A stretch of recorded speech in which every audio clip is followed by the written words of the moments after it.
Going down to South America this hour to talk to one of the world's foremost geopolitical analysts, writers, researchers, commentators. He is Adrian Salbuchi, a friend of ours, a friend of yours. He's here tonight to talk about a number of things, and let's see how the connection is. Are you there, Adrian? Yes, I can hear you just fine. Can you hear me? Wow, you're on Skype. All right.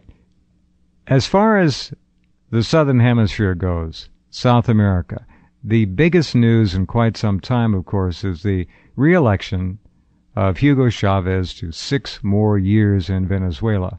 The margin of victory was the smallest yet, but he is quite a populist leader. He opposed a takeover, basically by a cabal run by his opposition candidate. You might want to tell us who that man was and what the situation in Venezuela is. Venezuela, I want to remind all of you, is sitting on an acknowledged total oil reserve of potentially 6 trillion barrels. Now, think of Saudi Arabia, which has 600 billion, 700 billion perhaps, but Venezuela, 6 trillion in ultimately recoverable barrels of oil. That is enormous. One footnote to that, as I said before the Iraq War, either one of them, Iraq has enormous resources. They're now admitting that Iraq may have the world's second largest, commonly acknowledged, known reserves of oil, far ahead of Saudi Arabia. So again, that's what that war and slaughter was all about, Iraqi oil. Nothing new there. But at any rate, that's why the CIA and others have been trying to unseat Mr. Chavez, why they tried to kill him, why they are still, at this moment, plotting ways and control Venezuela. Tell us more about it, will you please, Adrian? Well, yes, absolutely. As technology advances, more and more oil reserves are being found in different parts of the world. And as you rightly mentioned, the South American continent, centered on Venezuela, seems to sit on huge, and I mean really huge oil reserves, not just in Venezuela, but also off the coasts of Brazil, off the city of Rio de Janeiro, to be exact, and also on the continental shelf in southern Argentina. So there is a whole lot of oil, and every time there's oil, America and Britain and the European Union look this way. They start to salivate. They drool. Now, what happened last Sunday is that Hugo Chavez was, as you aptly said, re-elected president for a further 6 years. Now, I'm not going to say that he is the ideal president, because from my point of view, he is not. He has shifted gradually to left of center, for my taste anyway, even using some terminology which is just too 19th century Bolshevik communist terminology. It's true. For my It's taste. true. Now, the question I have very quickly for you, is this the real Hugo Chavez beginning to expose itself, or is he just playing to an audience here? No, he's playing to an audience because he's basically a military man.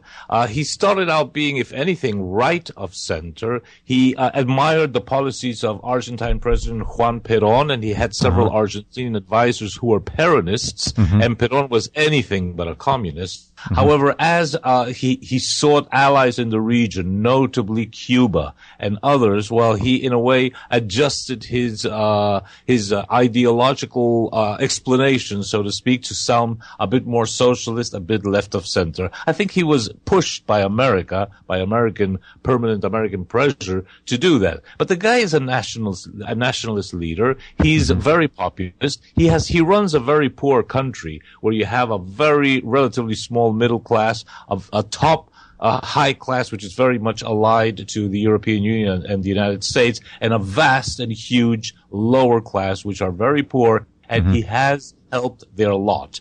Now, what happened is that, and I wrote an article about this on RT, although the plight of the poor in Venezuela is not good, just as it is not good in America, in Argentina, in Brazil, in just about every country where you have huge masses of poor people, they don't have a good time exactly. But the real thing is not so much the economy, but paraphrasing or quoting Bill Clinton, it's the foreign policy, stupid, I think, is the big message that has to be given to anybody who is trying to understand what's really happening in Venezuela. Right. Systematically, Hugo Chavez has allied or has supported those countries that are under permanent attack from the United States, from Britain, the European Union, and Israel. Notably, Iraq in 2003, Libya last year, Cuba over the past 60 years, Syria, and Iran. And it's not just wordplay. He's actually visited those countries. He's had people like Ahmadinejad visiting his country repeatedly, and at the UN and at other international organizations, he will openly support them. And he has openly attacked Israel for its genocidal policies towards Palestine and for its warmongering against Iran, notably. So naturally, they can't bear that.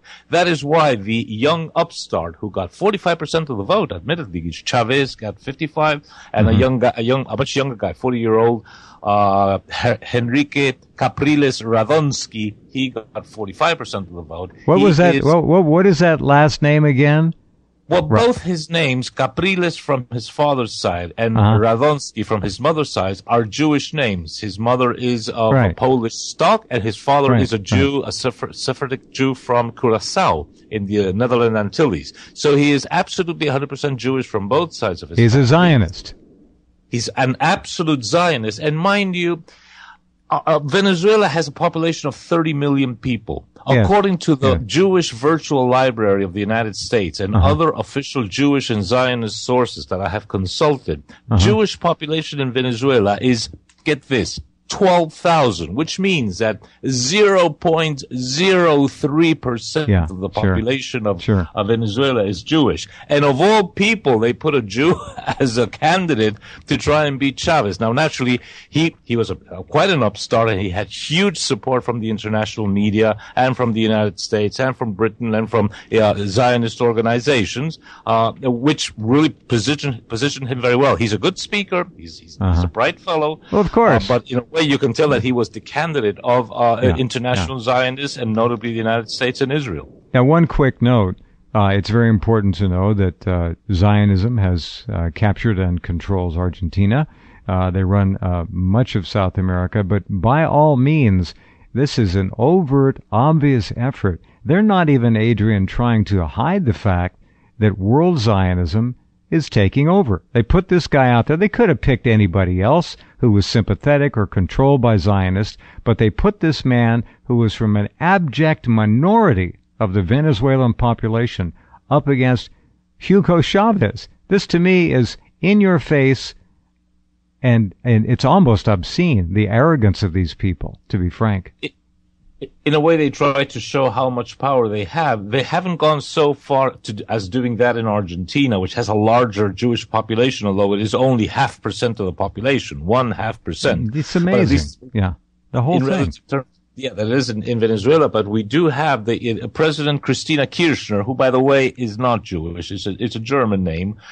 She is the president. Her vice president is a guy by the name of Boudou. He's formerly a Catholic. But the third one in the line of succession is the head of the Senate majority, who is a lady from the province of Tucumán by the name of Roiges de Alperovich. So the third one in line to succeed the presidency would be a Jewish lady who is married to the Jewish governor of Tucumán, who ordered crosses to be removed from the province of Tucumán's law courts because he felt it was religious discrimination. These people are amazing. They're just amazing.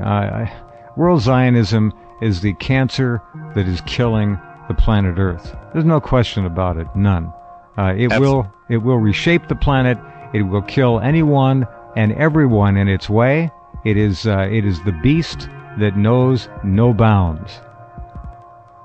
Absolutely, yeah. So you know, and what's happened in Venezuela is that in spite of all the effort that they made, in spite of the fact that they demonized Chavez in the press and so forth, and that he had the full support,